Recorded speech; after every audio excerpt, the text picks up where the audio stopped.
Coming up in this Western Australia special. Relaxation. This is the worst road trip I've ever been on! Serendipitous jeopody. We've had a bit of a nightmare. What island? Chun. And more in this 8,000 kilometre road trip. We'll be going through the process of putting people to death in there by hanging.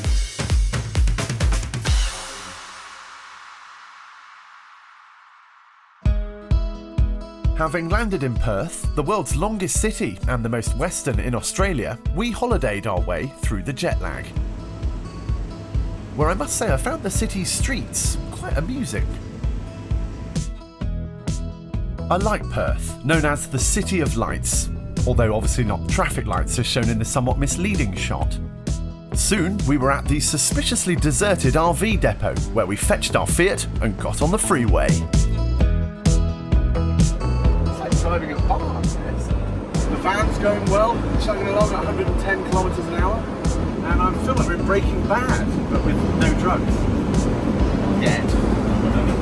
Cut that out. The wheels of our WA road trip were literally in motion. In Bridgetown, I joined my brother Charlie, who's there travelling. Quite happily, I've sat up here many times as the sun's going down like that. Yeah, with a beer on. Yeah.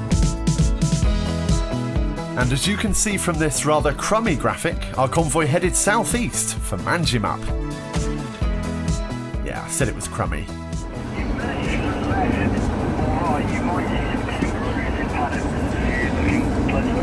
After catching up with friends to celebrate Chaz's birthday, we were back on the Southwest Highway, trying out our wheels. This was travel without mercy. There is quite a lean on the van, but it's not bad, I have to say. You want to get there by 5 o'clock.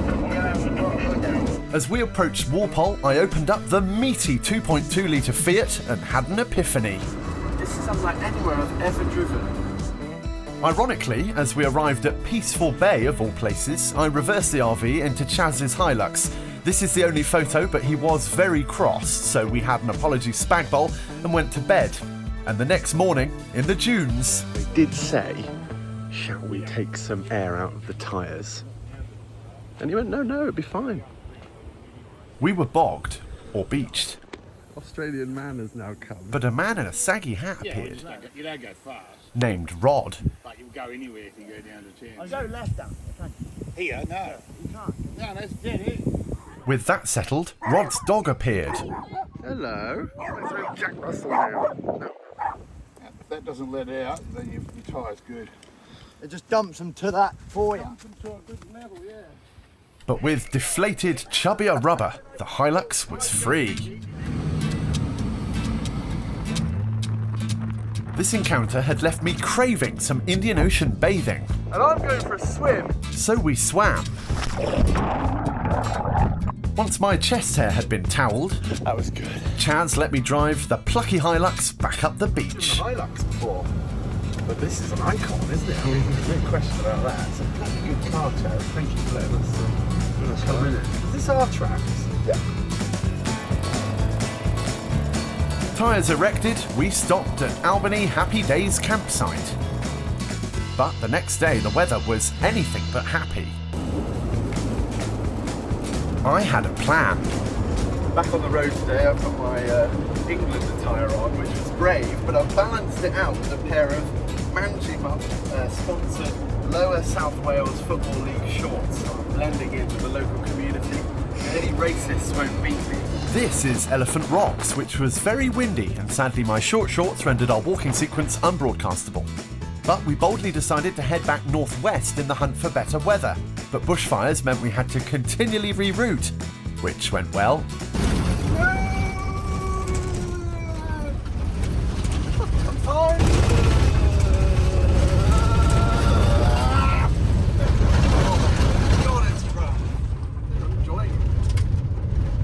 But it is shaking the living out of this van. I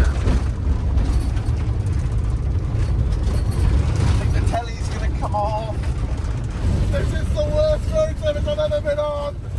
Lovely holiday we're having. Very relaxing, very quiet, peaceful, tranquil part of Australia we've come to. Oh my God, is it ending? No. As we pushed on, the corrugated dirt continued to cause havoc.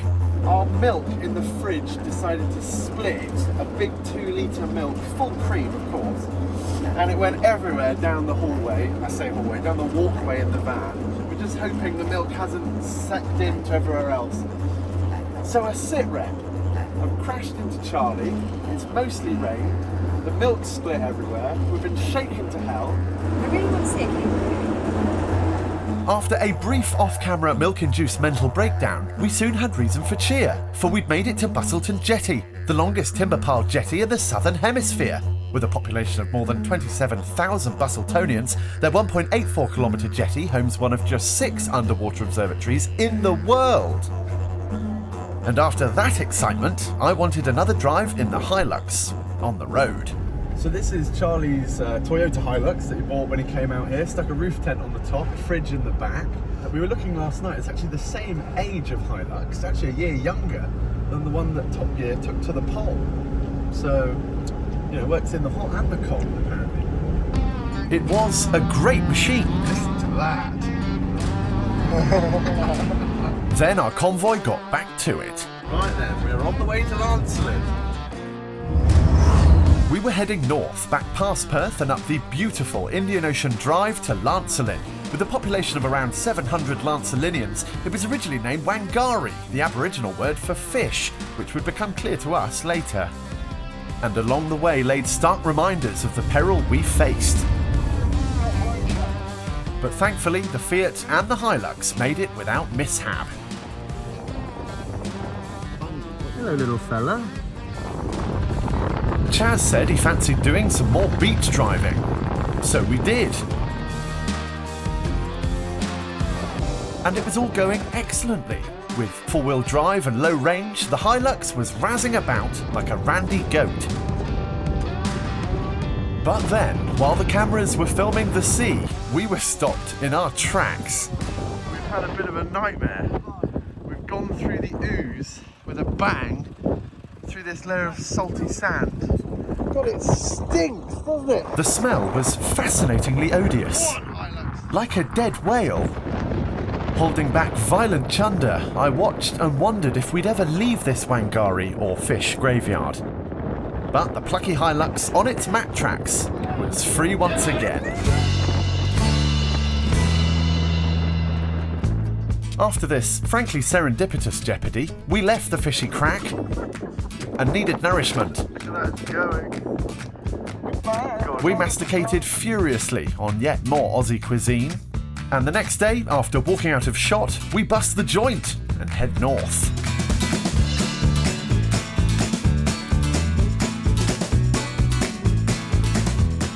Having stocked up on essentials. Wow, massive knife. Might grab one of them on my way out. We parted ways with Chaz, who had to go and work, while we pushed north to Cervantes.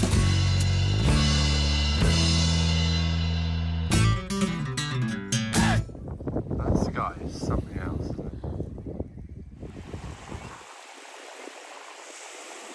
The next day, and after almost 2 weeks on the road, it was time for me to take on my greatest challenge yet, emptying the Fiat's fecal collection.